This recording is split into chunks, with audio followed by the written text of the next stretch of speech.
Baik, bismillahirrahmanirrahim. Assalamualaikum warahmatullahi wabarakatuh.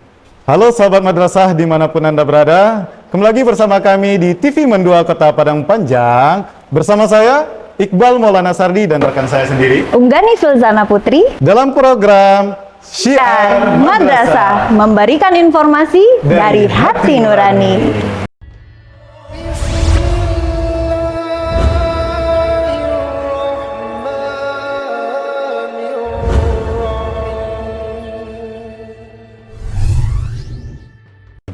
Baik, alhamdulillah.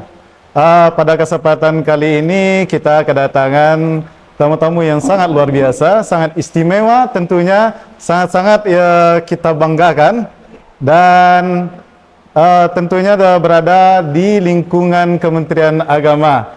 Dan mari kita sapa Ibu Nana, tamu-tamu kita. Ada di sini ada Bapak Iswandi, Profesor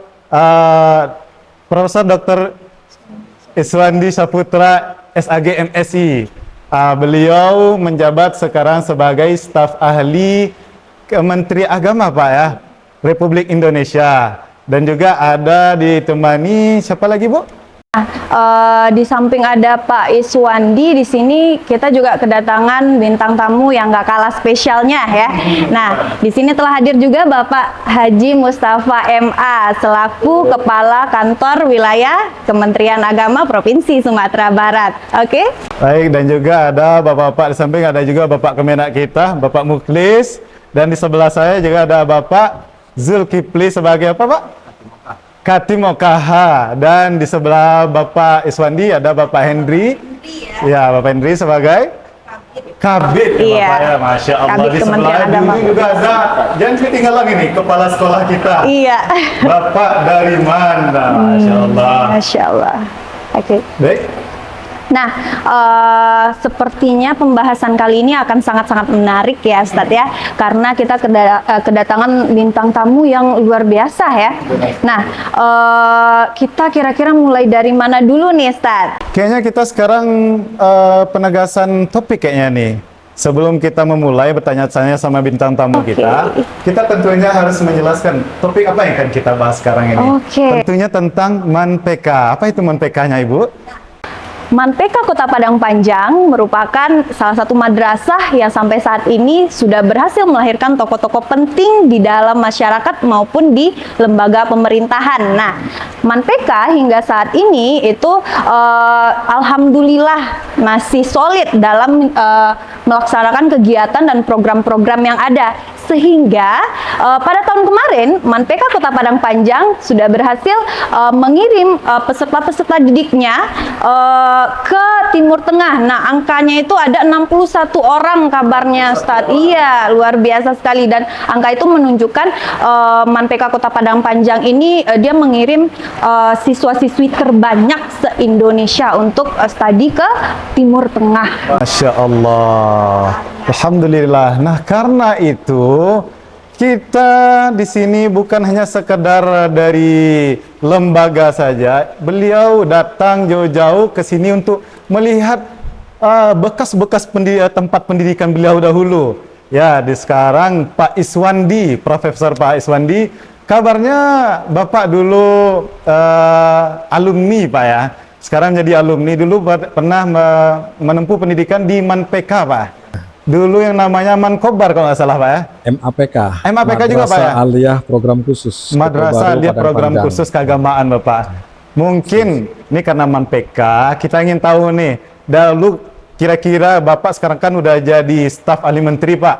Kan kalau kita bercerita tentang pikiran-pikiran yang berseliweran gitu, kalau masalah sekolah di keagamaan, nanti anaknya bakal hanya jadi dai, penceramah, hanya sebatas masjid-masjid surau. Jadi monoton aja kata orang gitu, nah. Dan sekarang Bapak membuktikan sendiri, dia sekolah di keagamaan bukan hanya menjadi dai saja, gitu.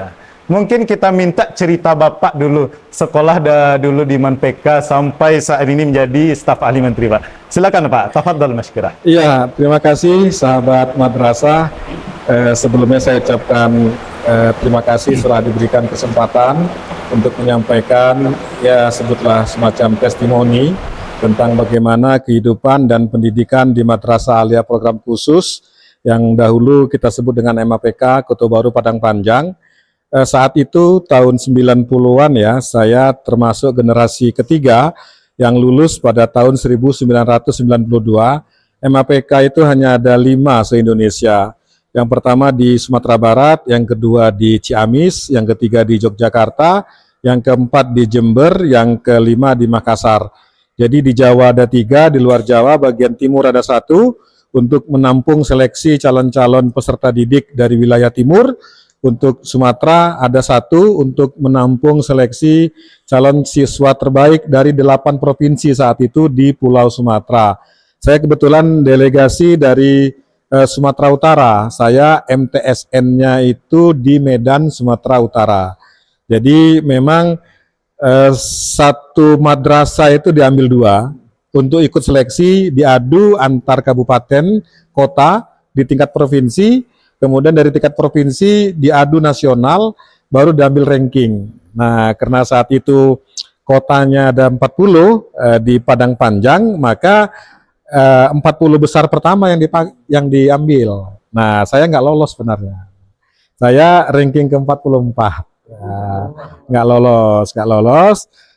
Ya karena nggak lolos, ya kemudian saya masuk ke MAN biasa di Medan, Sumatera Utara. Tapi kemudian 3 bulan setelah jadi siswa MAN umum mendapat panggilan dari Kanwil saat itu untuk mengisi kursi kosong karena ada beberapa peserta siswa yang lolos itu mengundurkan diri dengan berbagai alasan. Yang saya tahu, 1 karena kesehatan rematik, nggak kuat dengan udara dingin. Yang kedua karena nggak cocok dengan iklim belajarnya, model boarding school atau asrama. Yang ketiga memang minatnya rupanya bukan di ilmu agama, tapi di ilmu sains kedokteran. Jadi saya masuk terlambat sebenarnya, dan MAPK sebenarnya didirikan di era Menteri Agama Bapak Munawir Sazali itu untuk mengantisipasi kecenderungan ketika agama berhadapan sama modernitas. Nah, diperlukan ulama-ulama yang berpikiran maju. Dulu ada slogan yang cukup sederhana, alumni MAPK itu sebenarnya menciptakan ulama berhati Mekah, berotak Eropa. Jadi ibadahnya bagus, tapi otaknya juga progresif ya, maju seperti ilmuwan-ilmuwan yang ada di Eropa. Nah, itu sebuah istilah sebenarnya, bukan berarti setelah tamat MAPK harus ke Eropa. Bukan, pemaknaannya lebih kepada tradisi atau mindset gitu kan. Jadi jadilah ulama yang memang bisa beradaptasi dengan perubahan. Sebab di zaman saya, mungkin kami yang kelahiran tahun 70-an ini, awal pertama handphone muncul tuh Nokia. Hari ini nggak ada angin, nggak ada hujan, Nokia itu hilang. Sama seperti Fuji ya, saya sebut merek, kamera, nggak ada angin, nggak ada hujan, nggak ada PHK, nggak ada goncangan ekonomi, nggak ada krisis, tiba-tiba Nokia itu hilang.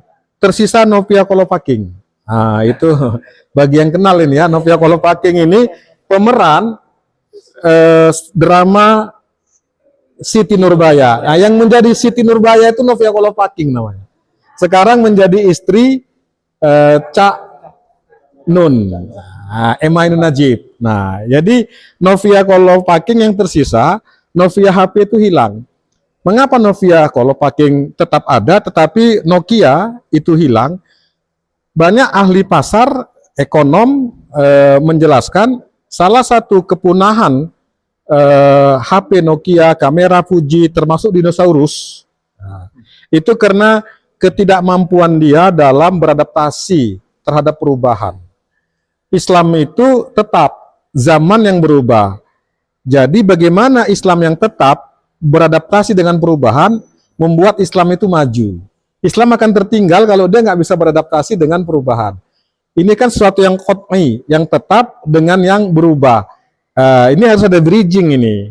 Ada jembatan yang bisa menjembatani bagaimana sesuatu yang tetap bisa beradaptasi terhadap sesuatu yang berubah. Nah, bridging itu butuh ulama-ulama, butuh pabrik istilahnya. Perlu dibuat pabrik ulama yang bisa membaca masa depan. Nah, MAPK spiritnya sebenarnya menciptakan ulama yang berpikiran antisipatif, adaptif dengan perubahan. Jadi bukan yang eksklusif sebenarnya. Eksklusif itu bukan yang fanatik dengan satu mazhab, dia harus terbuka segala macam. Itu makanya pelajaran yang diajari kalau dilihat dari kitab-kitabnya, itu kitab-kitab yang memang membuka dialog, membuka diskusi segala macam itu. Nah, jadi Oke, sangat menarik ya pengalaman Bapak Iswandi selama menempuh pendidikan di MANPK Kota Padang Panjang. Nah, kami juga ingin tahu nih Pak, kira-kira Pak dari sekian banyak pengalaman yang Bapak alami di sini, kira-kira apa nih Pak hal yang paling berkesan bagi Bapak selama di MANPK Kota Padang Panjang? ya, bagi saya MAPK bukan cuma tempat belajar. Mohon maaf ya, tempat belajar tuh bisa di bawah pohon. Siddhartha Gautama dia belajar kebijaksanaan dari sebuah semedi di bawah pohon Buddha yang kemudian jadi ajaran Buddhis itu ya. Rasulullah Muhammad SAW sendiri mendapat ajaran pertama lewat wahyu Iqra itu di Goa gitu loh. Orang-orang zaman dahulu mungkin lewat alam semesta yang kita kenal sebagai alam tekambang menjadi guru begitu kan. Jadi terlalu kecil MAPK kalau kita letakkan hanya sekedar tempat untuk belajar. Kalau sekedar untuk mendapat ijazah, saya rasa banyak madrasah yang memberikan jaminan kita sekolah, ya pokoknya ikuti aja, bangun pagi, masuk sekolah, kerjakan PR, pulang tidur, nanti nggak terasa atau 3 bulan, 3 tahun kita udah selesai itu kan. Jadi nggak ada makna ya. Nah, oleh karena itu ketika saya masuk di MAPK, saya sudah pasang target sebenarnya bahwa saya bukan saja mendapat ilmu, tapi mendapat sesuatu yang melampaui ilmu, yang lebih luas dari ilmu pengetahuan itu sendiri. Nah, kemudian saya sering menyebut belajar di MAPK bukan saja untuk mencari ilmu pengetahuan, tetapi bagi saya MAPK itu ruang perjumpaan. Perjumpaan dengan banyak orang, dengan banyak hal. Saya mengkategorisasi perjumpaan itu ke dalam 3 hal besar ya. Yang pertama, di Sumatera Barat khususnya, di MAPK umumnya, di MAPK khususnya, saya berjumpa dengan budaya adat Minangkabau yang sangat luhur. Adat bersandi sarak bersandi kitabullah, syariat, syarat mengatu, adat memakai. Jadi banyak sekali makna-makna filosofis dari budaya Minangkabau yang kalau saya dalami lebih jauh itu ternyata budaya tinggi. Minangkabau itu bukan budaya rendah, ya, bukan budaya receh. Budaya Minangkabau budaya inggil. Kalau Jawa itu budaya luhur gitu ya, yang hanya bisa ditemukan kalau kita menyelami makna-makna dari kehidupan itu. Yang kedua, saya berjumpa dengan masyarakat Minangkabau yang religius.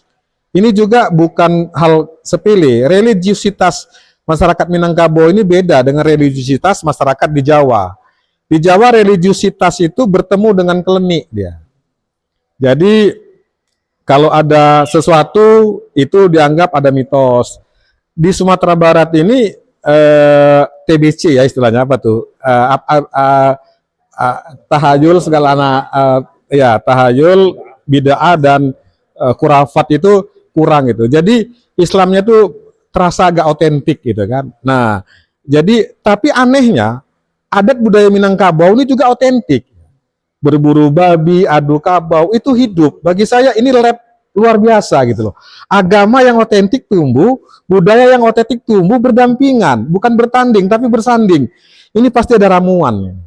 Ada bumbu yang memang membuat mereka tidak saling menegasikan. Wah, saya dapat pelajaran tinggi di situ. Dan yang terakhir saya berjumpa dengan nasionalisme kebangsaan masyarakat Minangkabau yang menurut saya juga unik. Saya dengan Pak Kanwil ngobrol banyak. Anda boleh nggak suka dengan orang Minang, kalau ada yang nggak suka, mohon maaf, mungkin karena kisah kelam, patah hati sama gadis Minang, terus nggak suka sama orang Minang. Kan ada itu yang lagi viral tuh, nggak suka sama Sunda, dia caci Sunda gara-gara klub sepak bolanya kalah sama Persib itu kan, kemudian ditangkap polisi. Kalau ada yang punya kasus seperti itu silahkan, tapi jangan Anda hina budaya Minangkabau. Saya masih berkeyakinan tanpa Minangkabau belum tentu ada Indonesia. Terus terang, Minangkabau ini unik, ya. Dia punya ulama, dia punya negarawan, dia punya budayawan, dia punya sastrawan, dia punya sosialis, lengkap sekali Minangkabau ini, luar biasa ya. Kalau mau lihat kelengkapan tokoh-tokohnya bisa ngelihat itu nanti di rumah puisinya Bapak Fadli John di Cottage itu ada banyak. Jadi kalau ditanya misalnya apa yang paling berkesan, semuanya setara ya, semuanya setara, semuanya berkesan. Tapi satu yang paling bagi saya berkesan selama studi di MPK Padang Panjang ya memang iklim asrama ya, iklim asrama yang tutor sebaya itu sangat luar biasa. Kadang kita sama Ustadz mau nanya sakut, sungkan. Tapi kalau sama teman berbantahan, guru mentor saya Buya Gus Rijal Gazahar. Beliau orang terpintar di generasinya, sengaja memilih orang terbodoh di generasi bawahnya. Saya orang terbodoh kan, karena saya cadangan kan. Jadi kalau saya hari ini pada posisi menjadi guru besar, pertama di MAPK berarti salah satu yang berkontribusi besar MAPK, culture MAPK sama sosok-sosok ustadz-ustadz itu yang menginspirasi. Ini kalau nggak direm panjang ini. Harus direm. Ini yang terakhir ya Pak ya. Ya. Kira-kira dari Bapak ada nggak himbauan untuk masyarakat terkait MANPK ini, dan kenapa sih kira-kira masyarakat harus memilih MANPK? Iya, saya mengimbau kepada orang tua ya yang sayang pada anaknya. Kecuali kalau orang tua nggak sayang pada anaknya, silahkan. Tapi yang orang tua sayang pada anaknya, jangan ragu-ragu, jangan sungkan-sungkan. Sekolahkan segera secepat-cepatnya ke MAPK Kota Baru Padang Panjang. Kenapa? Di MAPK ini buy one get two NU. Ya, belanja satu dapat dua. Nah, maksudnya sekali kita menyekolahkan anak di MAPK, kita dapat dua. Yang pertama dapat ilmu agamanya, yang kedua dapat ilmu umumnya, yang ketiga U. Kalau jodoh. Jadi bukan nggak banyak orang di MAPK itu berjodoh. Ya, aduh panjang cerita itu Pak nanti itu. Jadi teman sekelas saya itu ada yang kakak beradik ya. Saya sebut nama, mohon izin, ini Fajran Zain sama Willy Octaviano, Willy dosen di UIN Jakarta, itu dapat istri anak man, kakak beradik juga gitu. Teman seangkatan dapat suami istri. Nah, itu yang disebut U. Saya baru dapat two-nya saja. Jadi buy one get two, belum dapat U. Sedikit lagi jadi Sumando, tapi karena nggak cocok masakan mungkin ya gitu, jadi nggak jadi gitu. Itu saja saya rasa. Baik, Bapak terima kasih sebelumnya Pak. Ini karena udah di penghujung waktu nih, penghujung acara Bapak. Waktu yang membatasi kita, mungkin kesimpulannya terhadap MANPK ini sendiri, jangan sampai ragu-ragu terhadap MANPK. Ya. Karena insya Allah apapun yang Bapak Ibu masukkan anak ke MANPK, insya Allah akan menjadi banyak tokoh-tokoh besar lahir dari MANPK itu sendiri. Baik, mungkin ada dari Bapak-Bapak yang mau memberikan suatu hal Ya, kayak closing statement gitu. ya. Proses sedikit saja nih. Jadi Bapak Ibu yang ingin melepas anak didik, anak putra putrinya sekolah di MANPK, jangan takut-takut ya. Jauh dari anak itu bagus Bapak Ibu. Jadi itu seperti mereka, Bapak Ibu melepas mereka melepas mereka di jihad di jalan Allah ya. Dalam sebuah hadis jelas itu, mohon dikoreksi kalau salah, masih ada ingatan lama ini kan. Man kharaja li talabil ilma fahuwa fi sabilillah. Barang siapa yang keluar untuk mencari ilmu, maka dia sedang berjihad di jalan Allah. Jadi Bapak Ibu kalau mau lepas anaknya sekolah di MANPK Padang Panjang, itu sama seperti melepas anaknya sebagai mujahid. Jangan khawatir, kalau mati masuk surga. Kenapa? Fisabilillah jihad. Ya. Baik Pak, Pak, Ini karena ManPK sekarang lagi buka pendaftarannya, itu udah mulai dari tanggal 2 Januari kemarin, Pak. Sampai tanggal 2 Februari, Pak, ya? 2 Februari, benar. Sekarang udah tanggal 16, Pak. Berarti waktunya udah tinggal sedikit ya. Waktunya tinggal Oke, sedikit. bagi sahabat madrasah yang ingin bergabung dengan ManPK Kota Padang Panjang, jangan lupa jadwal pendaftaran sudah buka mulai tanggal 2 Januari hingga 2 Februari. Untuk informasi lebih lanjut mungkin akan kita cantumkan di link di bawah ini nantinya. Oke. Jangan sampai ketinggalan karena kuota kita sangat-sangat sedikit dan sangat terbatas. Udah banyak yang daftar, jangan sampai ketinggalan. Segera gabung di ManPK. Oke, itu saja dari kita semuanya, Bapak Iswandi, Prof, dan Bapak-bapak yang lainnya. Mungkin karena waktu yang membatasi, kita cukupkan saja dan melapaskan alhamdulillah. Alhamdulillahirabbil Dan rasa semangat dan doa kafatul majelis. Subhanallah wa bihamdika asyhadu an la ilaha illa anta astaghfiruka wa atubu ilaik. Baik, saya sendiri Maulana Nasandi dan rekan saya Unggani Filzana Putri dan rekan tim kru yang bertugas di balik layar. Kita semuanya mohon undur diri. Sekian saja. Assalamualaikum warahmatullahi wabarakatuh. Waalaikumsalam. Pak, silakan diminum, Bapak.